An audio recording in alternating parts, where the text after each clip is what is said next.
Baik, bismillahirrahmanirrahim. Assalamualaikum warahmatullahi wabarakatuh. Jumpa lagi dengan saya di Abil Maiwa Channel. Jadi teman-teman, channel ini merupakan channel pendidikan tempat kita berbagi tentang aplikasi pendidikan, Microsoft Office, serta tips dan trik komputer.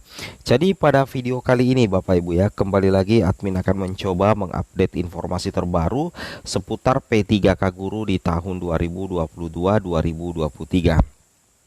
Tapi sebelum kita lanjut, bagi rekan-rekan guru yang baru pertama kali menemukan channel ini, jangan lupa tekan tombol subscribe dan aktifkan lonceng notifikasinya agar setiap hari Bapak Ibu bisa mendapatkan update informasi terbaru seputar P3K Guru. Yang mana pada video kali ini kembali lagi admin akan membahas ya terkait jelang tanggal 23 Februari ya 2023, info penting untuk P2 dan P3 ya. Ada dua urutan ya, perankingan P2 dan P3, penentu utama mendapatkan penempatan ya. Dan ada juga info terbaru dari admin GTK Kemendikbudristek yang mana itu terkait P2 dan P3. Oke, kita langsung saja to the point ke informasinya. Jadi kalau kita melihat Juknis P3K Guru tahun lalu ya, tahun 2022 Bapak Ibu, tentunya kita masih ingat di bagian ini ya, di bagian ini di poin H. Di sini dikatakan panitia seleksi instansi daerah melakukan pengusulan penempatan pelamar prioritas 2 dan pelamar prioritas 3 itu berdasarkan urutan nilai tertinggi hasil penilaian seleksi kompetensi. Jadi sudah bisa kita ketahui Bapak Ibu ya, bahwasanya untuk pengusulan penempatannya P2 dan P3 itu berdasarkan urutan nilai tertinggi. Jadi kalau Bapak Ibu mendapatkan nilai tertinggi, maka Bapak Ibu berpotensi untuk mendapatkan penempatan menjadi ASN melalui jalur observasi. Nah, itu yang perlu Bapak Ibu cermati, bahwasanya penempatan pelamar P2 dan pelamar P3 itu berdasarkan urutan nilai tertinggi ya, hasil penilaian. Oke. Nah, sekarang kita lanjut lagi.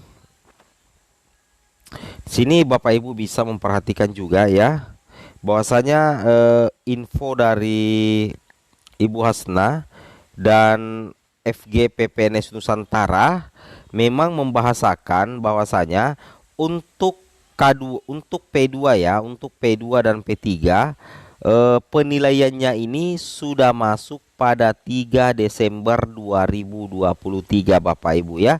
Jadi penilaian untuk P2 dan P3 itu sudah masuk di tahun lalu, tepatnya di akhir tahun, yaitu mulai tanggal 3 Desember ya 2022. Nah, misalkan nantinya jika di induknya ada formasi, insya Allah akan masuk di induk Bapak Ibu ya. Tetapi jika induknya kurang kuota sedangkan ada guru di situ, maka akan dipindahkan ke sekolah lain yang membutuhkan guru tersebut. Ini ya berdasarkan info dari Bu Hasna ya dan FG PPNS terkait P2 dan P3.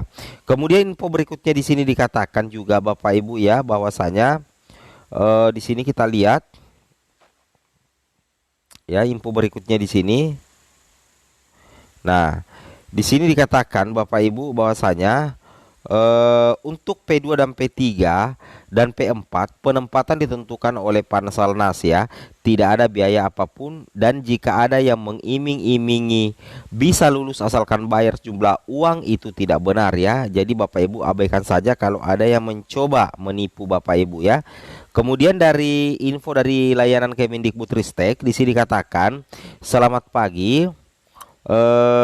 Selamat datang di layanan Kemendikbudristek dengan Sevi Bapak Ibu ya, yang bisa mengisi formasi guru dengan nilai tertinggi. Jadi ini sudah cocok dengan yang ada di Juknis tadi Bapak Ibu ya, bahwasanya penentu P2 dan P3 untuk mengisi formasi itu berdasarkan nilai tertinggi ya. Nah, jadi seperti itu. Nah, kemudian untuk urutan prioritas untuk penempatan, jadi untuk urutan prioritas berdasarkan layanan Kemendikbud di ranking urutan prioritas, yaitu P2, kemudian baru P3 ya, atau guru non ASN di sekolah negeri yang terdaftar di Dapodik dan memiliki masa kerja paling rendah 3 tahun dan diurutkan berdasarkan nilai dalam instansi. Jadi nanti ya akan ada pengurutan nilai. Nah, di sini kita bisa lihat ya Bapak Ibu bahwasanya untuk penempatan P2 dan P3 sebenarnya sudah ada 3 skema. Yang pertama itu adalah formasi berpindah ke sekolah pemenang. Kemudian formasi dipindahkan ke sekolah yang kekurangan guru. Kemudian yang ketiga, guru induk tetap lolos ASN meski kalah nilai. Ini adalah 3 skema penempatan P2 dan P3 Bapak Ibu ya. Itu yang wajib Bapak Ibu pahami dan cermati. Kemudian kita lanjut lagi. Nah, di sini admin memberikan sedikit pencerahan ya, atau semacam simulasi mendapat peringkat terbaik per mapel. Jadi kalau kita perhatikan di sini Bapak Ibu, anggaplah di sini untuk sisa formasi guru kelas itu masih ada formasi 20 ya. Masih ada formasi sebanyak 20 yang bisa diperebutkan oleh P2 dan P3.